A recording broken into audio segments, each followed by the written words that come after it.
would cross again. But from that moment we sat down, it was effortless. He was like the coolest guy and so real. I was kind of shocked that he would take such interest in someone like me.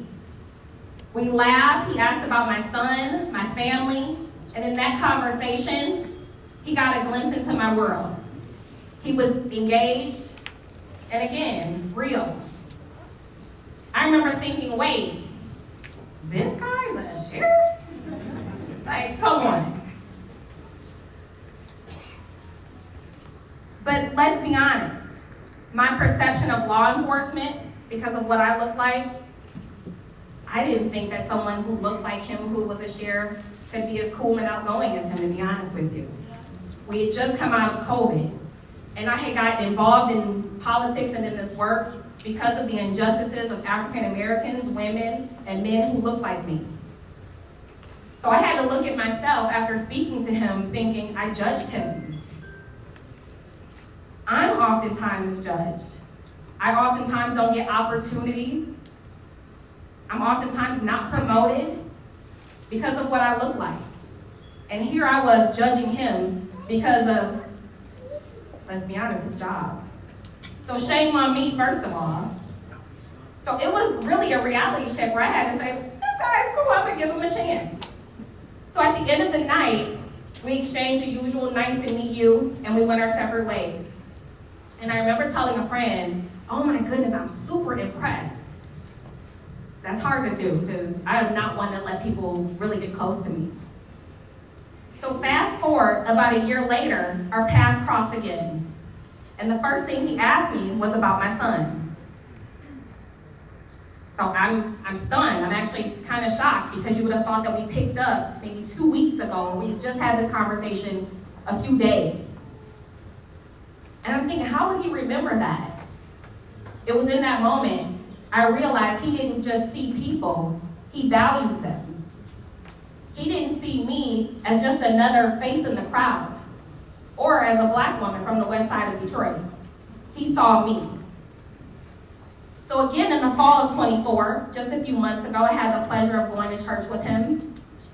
And actually out here in Flint, I had the pleasure of going to a few churches out here that had been incarcerated. Had given himself to Christ years prior while Chris Swanson was there.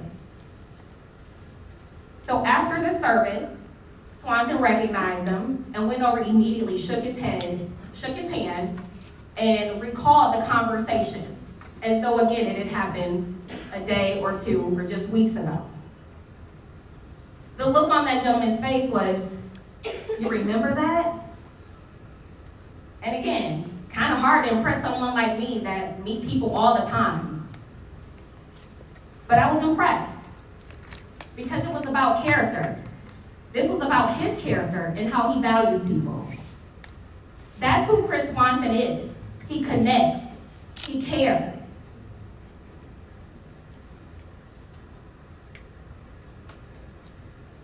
Oh. I get a little emotional because it's very rare that you run across someone that you can really feel that with. So, in understanding who he is as a person, that's why I'm standing here today. When he connects with people, it's not on a surface level. He wants to know you and who you are. And I'm sure the way he's impacted me, he's impacted all of you in some way, right? Yeah. Right? Right. So his career path has been dedicated to saving lives, responding to crisis, and working with people on their toughest days. His career path hasn't been the typical political path. But that's exactly what I like the most about him. Again, he's real. He is driven by purpose, not power. He sees beyond titles, beyond zip codes, beyond income levels. He wants to solve problems. He wants people to succeed. And if he can't do it himself, he'll find a way to give them the tools to do it. When I look at leadership in our state, I want someone that I can trust. that we can trust and put our children and families' lives in their hands. Someone who will treat me the same whether I have something to offer them or not. Someone who doesn't just talk about unity, but lives it. Chris Swanson is that kind of leader. But let's be honest, you all came here for a reason. Right? You all are here for a reason. And I'm going to say that we can't do this alone. I'm going to need every single one of you in this room to stand with us. So tonight I'm asking you to commit. Commit to this mission, to this movement, to this future we're building together. Can you do that for me? Come on, come on, come on.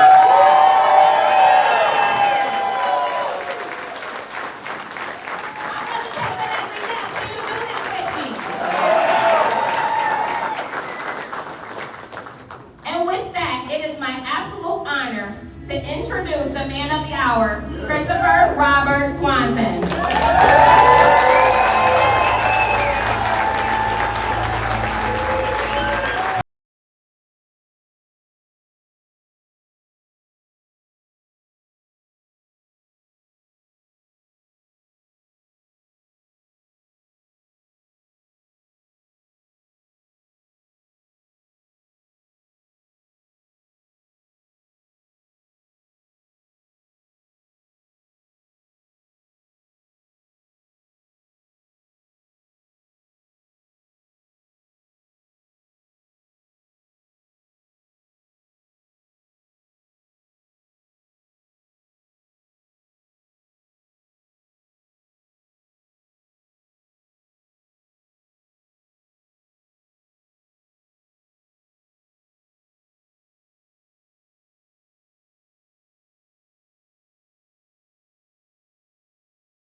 people, some VIPs. We've got so many that said, I'm driving 3 hours to be here. something you believe in what I've done. And I just want to say thank you. Thank you, Lieutenant Governor John Cherry, two-term LG, Chair Elliott, judges. I've got friends from all over the place. Anybody from Genesee County? I want to say thank you. Thank you to all my labor friends, everybody who I grew up with, all my friends, my family, Kelly Indish and some nurses. Always be kind to your nurses, remember that. I got Dr. Avon Burns, my first instructor from Rockaway College in 1990. Thank you, Dr. Burns. Any educators in the house? Thank you. Grant Sheik and his brothers, thank you. I told you in 2016 to believe me and trust me, and they showed up. There are so many great people that are here. Steve Dawes, Regional Director 1D.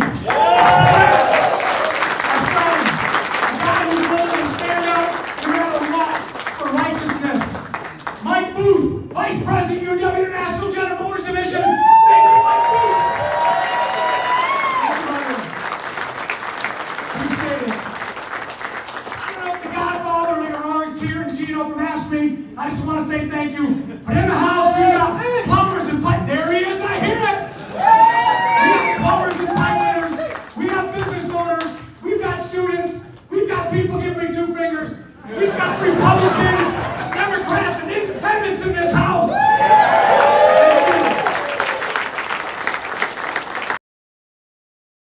We got imams, rabbis. We've got friends from all. Because that's what it's about. When I talk about good people, you can't promote a message without those people right there. These are my friends. Thank you, media, for always giving the message to people. And all that are covering it. I appreciate it.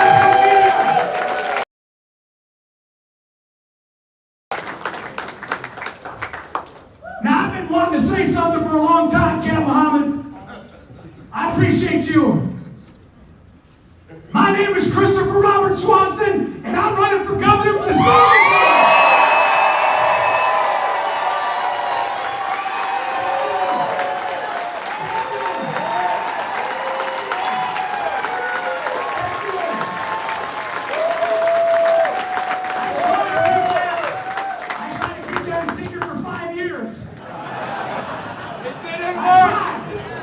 I tried. Now, one would ask, what drives somebody to want to be the governor? I get asked all the time. The AP asks why. Well, let me just tell you, for 32 years, I have worked in an environment where I've seen most people at the worst part of their day. And I'm trying to find a way with all my colleagues to give them something to look forward to, something to feel justified and feel like they have a voice. The bottom line is, if you want to ask me why I'm running for governor, because I want to help people. That's it. That's it. I want to help people. I want to do it. When I talk about helping people, I knew this from a young age. When I was a little kid, you know this, Victoria. When I was a little kid, I knew that I was born to lead. I knew that I was there to just plow the field, and whatever needs to be done, I'll take care of it. Leadership is preparing in your calm to perform in chaos. Leadership is finding solutions when you have seconds to make a decision. And that's what I've done with my career. I have chosen the role of leadership, which is a lonely role, but it's a worthy one. And the second quality is I knew as I'm growing up is I love to inspire. I've been a paramedic since I was 20 years old. And I knew when I'd go in front of an asthma patient, emphysema, and they couldn't breathe, and I would provide life-saving support for them to breathe, I would see life come back in their eyes. Because at that moment, and you felt this, nothing else mattered. They wanted to breathe. Somebody who has the ability to inspire, all they want is to use their skill set to allow people to breathe. That's it. I want to lead and help people and inspire an entire generation in the state of Michigan.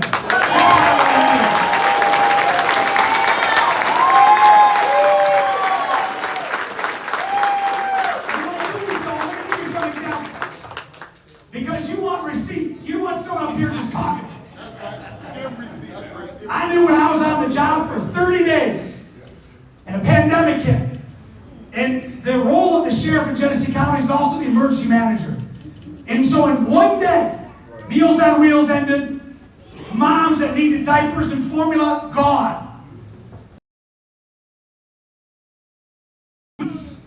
You got seniors that count one day, but we didn't have a staff. We had people in the jail that we had to take care of. So you know what a leader does? A leader deputized 45 faith-based leaders, many of them are in the room, to just go to the community and help. I didn't know where their churches was, their mosques. I didn't care where they were. I just knew they had a heart for people. And you know what? When they knocked on someone's door and they gave that formula and those diapers, they didn't ask either. Shortly thereafter, somebody who looked like me, in a uniform like me, took a grown man's life in broad daylight. And the nation grieved. That was not who law enforcement is. And there's retired and active police in this room right now. And you and I both know that's not how we're defined. Law enforcement are good people. Women and men and moms and dads that go out every single day to give their life for others. And when I saw a grown man beg for his mother before he took his last breath, that spilled over to this community. On May 30th, we were expected to riot. But there was a better option. Instead of riot, how about we just ask what people want? And you know what? Listen to them. And that day, Hill, you were there, it was paved with the bricks of hope, and it reached billions of people that day.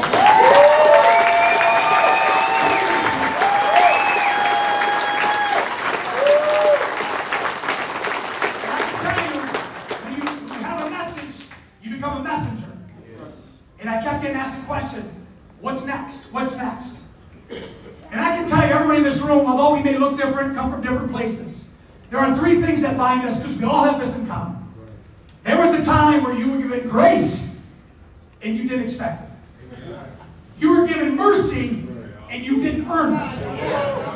And you and I have been given a second chance when we didn't see it coming.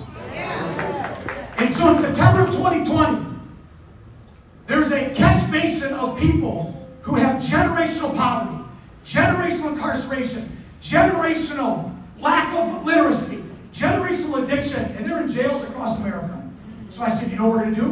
We're going to build the working class. We're going to educate people in the jail. We're going to give them hope. I learned this as a graduate student in 1998.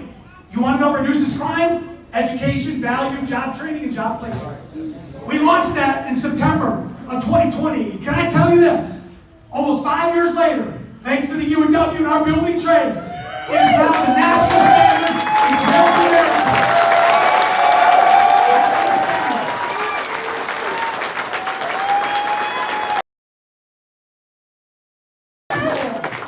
Can I tell you, it reduces crime by 23%. Another government program in my 32 years. Found in Michigan. Just giving people an opportunity. And let me just tell you, if that wasn't enough, we assembled the greatest hearts and operators the state has ever seen to battle the fight against human trafficking. They are in this room right now.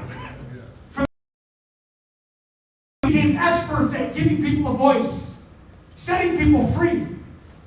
Those operators have arrested over 200 predators, have taught thousands of people of what to look for when you have a child.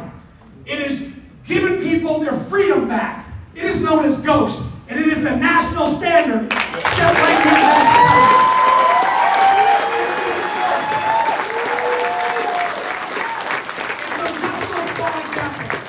in just those small examples. When there's a challenge, we'll solve it. When there's a crisis, we will bring calm. We're going to seize it. We're going to seize it as a state for everybody, not just one. I get asked, what is your platform? I'm going to protect, I'm going to serve, and I'm going to unify.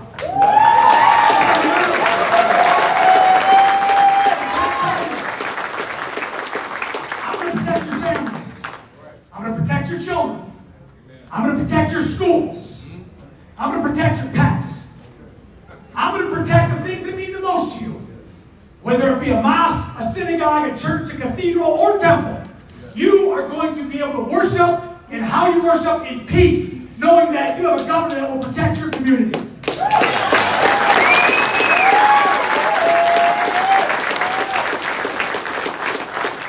I took the oath of office as sheriff, you raise your right hand, you know this, and you swear to uphold the Constitution of the United States and the Constitution of the state of Michigan. So as your governor, I will protect your constitutional rights. I will protect your civil rights. I'll protect your bargaining rights.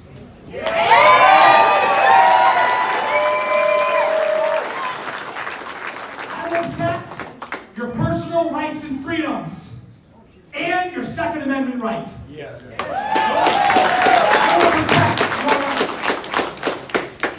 See, a governor is to enforce the laws and maintain order. The Constitution of the state, 1963, those are the only two main requirements. You know what the sheriff does? Enforce law. Why are we not bringing manufacturing here? Find new ways and new industry, creating new jobs. We need 100,000 homes in Michigan. There is so much development. It's not just doom and gloom. There's a lot of good things happening in Michigan. We need to be prepared and ahead of the curve because there's 49 other people that are competing for it. They won't win against Michigan. When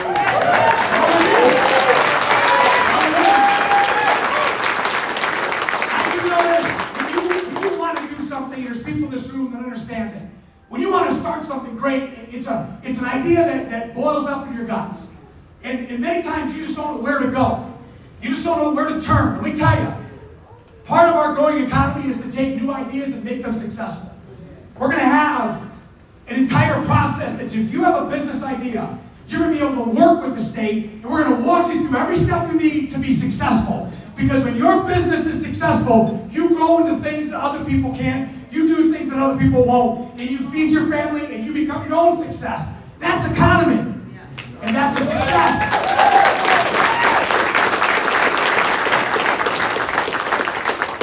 The Bible teaches us to be first, you must be last, and servant to all. So we're not only going to protect the things that mean the most to you, but we're going to serve you. And you know what all means? Everybody here.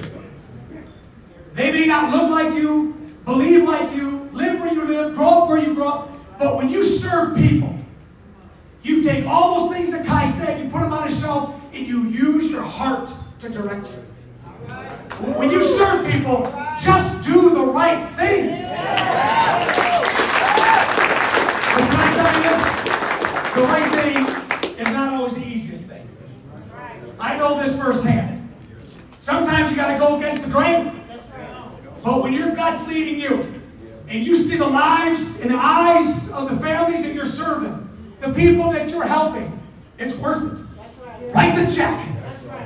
Can I tell you, the state of Michigan and Lansing will be rebranded as the Help Center of Lansing. The Help Center, with the golden line to create a customer service mindset. And guess who the customer is? You! Me! I want to be able to pick up the phone and talk to somebody and ask a question. And so part of problem solving is how do you do that with 10 million people? I know, 83 sheriffs in the state of Michigan. We're going to create the first state sheriff network. It's a service network that anybody in your community, you're going to have an ambassador assigned to your sheriff from the governor's office. That you need help, go to the sheriff.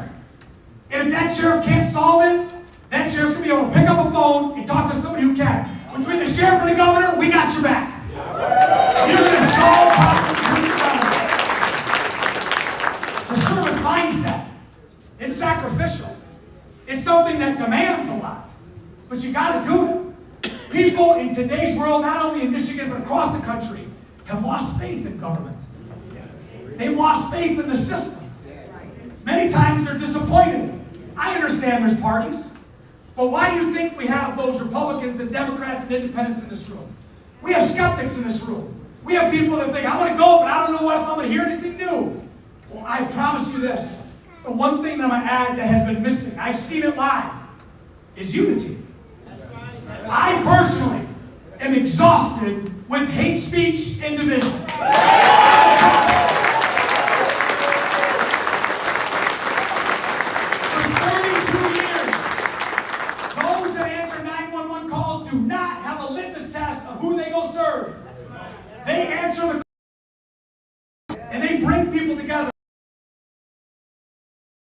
understood with uniformity.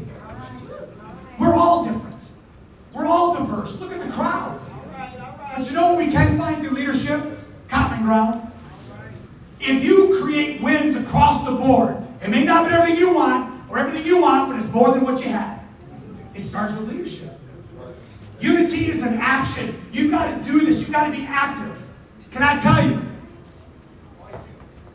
that shared sufferings, they heal wounds. They climb mountains. I can promise you that if you look to the person next to you, they're going through something. They need some help. They got things that they need help with. And leadership is able to bring that together. This campaign will not be an attack campaign. We will shine the light and inspire the next generation of political leadership. I don't need to point out what somebody did.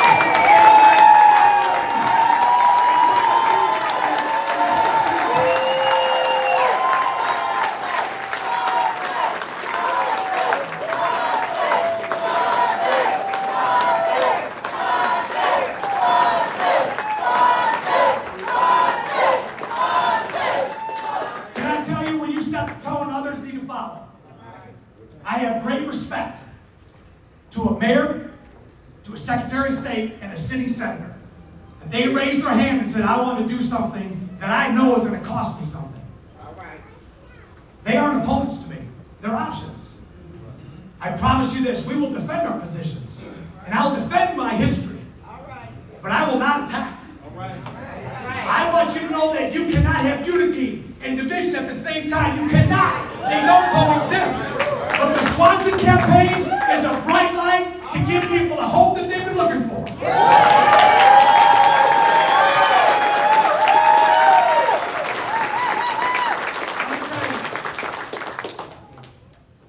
I believe in this journey.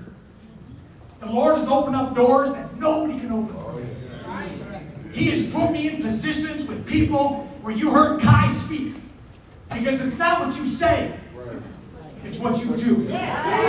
So I say right now, if you're a skeptic, don't listen to what I say, just watch what I do. There will be no guessing of what I'm going to do as the governor. Because my entire career has been based on leadership and inspiration and hope and helping people and finding value in everybody. I believe there's value in everybody in the state of Michigan, and I'm going to prove it. Just watch.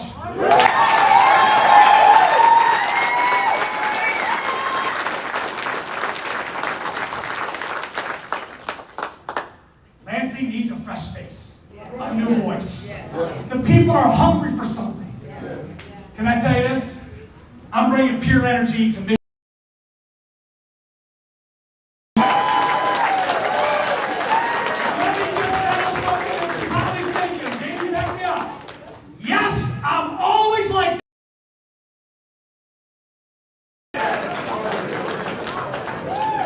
If there's one thing I know about being a 5-time Ironman, is a race of 140.6 miles is not finished at 130.6, or even 139, or even 140.5. The race is long, but it's the one who can finish the race. And I believe that the people in this room and those watching, and those that will cast their vote in just 18 months, want somebody to join with them, because they're tough enough to win for Michigan. Tough enough to win. If you desire inside to write your name in the history books of Michigan, then walk with me. If you desire to take this moment we have and with momentum create a movement, then walk with me. I know there's people here right now that are willing to raise their hand and say, I'm ready, Swanson. Will you walk with me? Listen to this. Talk to me. Teamsters Local 332 in Flint. Myself, Dan Glass,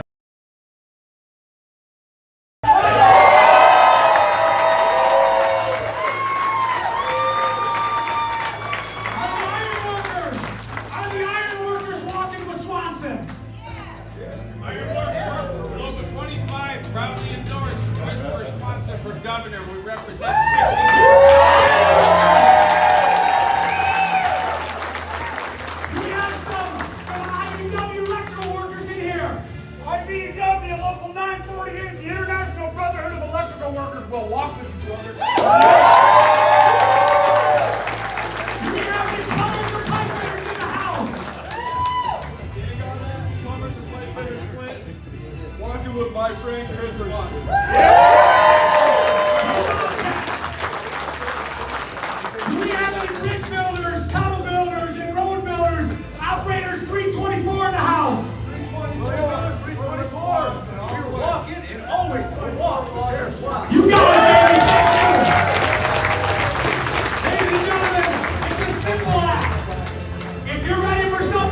to represent the people. And I know a guy